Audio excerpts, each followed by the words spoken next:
அன்பார்ந்த சகோதரர்களே, அல் குர்ஆன் அல்லாஹு தாலா ரசூலுல்லாவுக்கு குர்ஆனுடைய விஷயத்தில் எந்த ஒரு மாற்றம் செய்வதற்கு அவன் அனுமதிக்கவில்லை என்பதை நாங்கள் புரிந்து கொள்ள வேண்டும். குர்ஆன் அல்லாஹு தாலா சொல்கிறான், வலவ் தகவ்வல அலைனா பஅதல் அகாவில் அஹத்னாஹு மின்ஹு பில் யமீன் சும்ம லகதஅனா மின்ஹுல் வதீன் ஃபமா மின்கும் மின் அஹதின் அன்ஹு ஹாஜிஸீன்.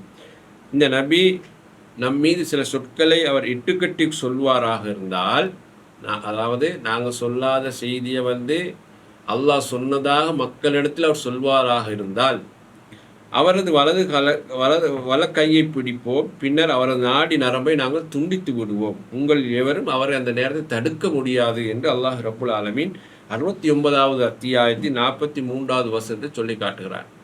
இப்போ நபிக்கு கூட அல்லாஹு தாலா குர்ஆனை மாற்றம் செய்வதற்கு எந்த அதிகாரத்தையும் கொடுக்கல், அவர் அப்படி செய்கிறவரும் அல்ல. ஆனால் மனித சமுதாயத்துக்கு அல்லாஹு தாலா இது உண்மை உறக்க சொல்கிறார். நபி நியாயமா நம்பிக்கைக்குரியவர், அது அந்த சமூகம் ஏற்றுக்கொண்ட அப்படியான ஒரு நபியை தான் அல்லாஹ் தெரிவு செய்தார். அவர் குர்ஆனில் எந்த விதமான மாற்றங்களுக்கு உட்படுத்திய அதிகாரத்துக்கு உரியவர் அல்ல. அல்லாஹ் தாலா சொல்கிறார், இதே நபியின் மூலமாக கூட அல்லாஹ் இந்த உலகத்துக்கு சொல்ல செய்கிறான் பாருங்க. அதான் மிக முக்கியமான செய்தி. நபி நாங்கள் சொல்லாத அவர் சொன்னார் என்றார், அல்லாஹ் எனக்கு இப்படி சொன்னான் என்று அவரா விரும்பி சொன்னார் என்று சொன்னால், நாங்கள் அவருடைய வலக்கால கையை பிடித்து அவருடைய அந்த நாடி நரம்பை துண்டித்து விடுவோம் என்று அல்லாஹ் ரப்புல் ஆலமீன் அதை எங்களுக்கு மிக தெளிவாக சொல்கிறான். அப்போ நபி ஸல்லல்லாஹு அலைஹி வஸல்லம் அவர்களுடைய வார்த்தை எதுவுமே குர்ஆனில் இல்லை. அவங்களாக கூட அல்லாஹ் சொன்னதாக எந்த ஒரு வார்த்தையும் மக்கள் மத்தியில் குர்ஆன் என்ற பேரில் அவங்க சொன்னது கிடையாது என்பதை நாங்கள் புரிந்து கொள்ள வேண்டும். அதே போல் ரசூல் ஸல்லல்லாஹு அலைஹி வஸல்லம் அவங்க மொத்த குர்ஆனையும் முழுமையாக எடுத்து வைத்தார்களா, சிலது மறைத்தார்களா என்று கேட்டார். மாற்றம் தான் செய்யல, சில எதையும் மறைத்தார்களா, மாற்றம் செய்யாமல் மறைக்கலாம் தானே, அப்படி ஏதாவது நடந்ததா என்று கேட்டால் அல்லாஹு தஆலா சொல்கிறான், அதையும் நடக்கல என்கிறான். எப்படி அல்லாஹ் சொல்கிறான் என்கிற போது, யா அய்யுஹர் ரசூல் பல்லிக் மா உன்ஸில இலைக்க மிர் ரப்பிக ஃப இன் லம் தஃபல் ஃபமா பல்லக்த ரிசாலத்தஹு வல்லாஹு யஅஸிமுக மினன் நாஸ் இன்னல்லாஹ லா யஹ்தில் கௌமல் காஃபிரீன்.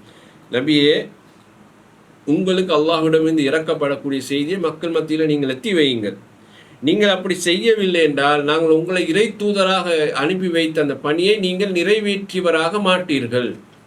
நாங்கள் உங்களுக்கு சொல்கிறது நீங்கள் சொல்லுங்கள், தெளிவாக சொல்லுங்கள், எடுத்து வைத்திருங்க. அது எதையுமே நீங்கள் மறைக்கக்கூடாது. அப்படி செய்தீர்கள் என்று சொன்னால், நான் இதற்காக உங்களை இறை தூதராக தெரிவு செய்து அனுப்பினேனோ அதற்குரிய வேலையை நீங்கள் செய்தவராக மாட்டீர்கள். அப்படி என்றால் அதை நீங்கள் பூரணப்படுத்தல அப்படின்றதான் அல்லாஹ் தஆலா சொல்கிறார். வல்லாஹு யாசிமுக மினன் நாஸ், அல்லாஹ்விடத்திலிருந்து வரக்கூடிய செய்தி எடுத்து வைங்க. உங்களுக்கு பிரச்சனைகள், தொல்லைகள், துன்பங்கள் அல்லது உங்களுக்கு எதிராக அவங்க ஏதாவது பிரச்சனை வந்தாலும் அல்லாஹ் உங்களை பாதுகாப்பான். அல்லாஹ் தஆலா சொல்கிறார். ரசூலுல்லாஹ்வுக்கு பல துன்பங்கள், துயரங்கள் ஆனால் அவரை கொல்ல முடியல. மக்கள் கொல்வதுக்கு ஏதோ ட்ரை பண்ணினாங்கன்றதெல்லாம் உங்களுக்கு தெரியும். ரசூலுல்லாஹ்வுடைய வீட்டை முற்றுகையிட்டார்கள் என்று தெரியும். காபாவில் தொழுகிற போது அவர்களுக்கு தொல்லை கொடுத்தார்கள் என்பது தெரியும். உஹதில் கொல்ல பார்த்தார்கள் என்று உங்களுக்கு தெரியும். யூதர்கள் அவரை ரசூலுல்லாஹ் 3 முறை கொல்வதற்கு முயற்சி செய்தார்கள் என்று உங்களுக்கு தெரியும். அல்லாஹ் என்ன சொல்லுவாங்க, அல்லாஹ் யாசிமுக மினன் நாஸ், பாதுகாக்கின்ற பொறுப்பை அல்லாஹ் எடுத்துக்கொண்டான்.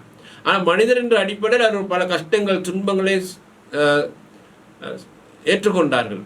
ஆனால் மக்களால் அவரை கொல்லவுக்கான அதிகாரத்தை அல்லாஹ் கொடுக்கல. அல்லாஹ் பாதுகாக்கிற அதிகாரத்தை எடுத்துக்கொண்டான். எனவே குர்ஆன் உங்களுக்கு இறங்கியதுன்றது அல்லாஹுடைய செய்தி. அந்த அல்லாஹுடைய செய்தியை யாரும் மறைக்கக்கூடாது. தொல்லைகள் வந்தால் ரசூலுல்லாஹ் சந்திக்காத தொல்லைகளாக சந்திக்க போகிறார்கள். எனவே உலமாக்களாக இருந்தாலும், சத்தியத்தை பேசக்கூடியவர்களாக இருந்தாலும், அல்லாஹ் ரசூல் இப்படி சொன்னார்கள் என்பதை மக்களுக்கு பயப்படாமல் அவங்க சொல்லணும். ஏன்னா இது வஹி, இது அல்லாஹ்வுடைய மார்க்கம். அல்லாஹ்வுடைய மார்க்கத்தை நாங்கள் பயந்து கொண்டு ஒழிக்க முடியாது. நாங்கள் நினைச்ச மாதிரி அட்ஜஸ்ட் பண்ணி பேச முடியாது. நாங்கள் நினைக்கும் போது இந்த இடத்துல இது சொல்லப்படாது என்று நாங்கள் மார்க்கத்தை மறைக்க முடியாது. அல்லாஹ்வே சொல்லுவார், நபி நீங்கள் எடுத்து சொல்லுங்க. ஆனால் சொல்வதில் வேகமாகவும் விவேகமாகவும் புத்திசாலித்தனமாகவும் இந்த சொல்ல வேண்டிய செய்திகள் இருக்குது. அதை அப்படி தான் சொல்லணும். ஆனால் எப்போவுமே மக்களுக்கு இதை சொல்லக்கூடாதுன்னு மறைக்கக்கூடாது. இது உஸ்லூபு தாவா என்று சொல்லுவார்கள். அப்போ இதை நாங்கள் புரிந்து கொள்ள வேண்டும். அப்போ அல்லாஹ் தஆலா இது ரசூலுல்லாஹ்வுக்கும் சொல்கிறார், நபியை நீங்கள் எடுத்து சொல்லுங்கள், மக்களிடத்திலிருந்து அல்லாஹ் உங்களை பாதுகாப்பான். இன்னல்லாஹ லா யஹ்தில் கௌமல் காஃபிரீன், நிராகரிக்கின்ற மக்களுக்கு அல்லாஹ் நேர்வழி காட்ட மாட்டார். யார் நேர்வழியின் ஆசையோடு விரும்பி வருகிறார்களோ, நேர்வழியை படிக்க வேண்டும் என்று வருகிறார்களோ, நேர்வழியில் நடக்க வேண்டும் என்று வருகிறார்களோ, அந்த மக்களுக்கு அல்லாஹ் ஹிதாயத்தை கொடுப்பான். ஏன்னா அவங்க ஏக்கத்தோடு தாகத்தோடு வருகிறார்கள்.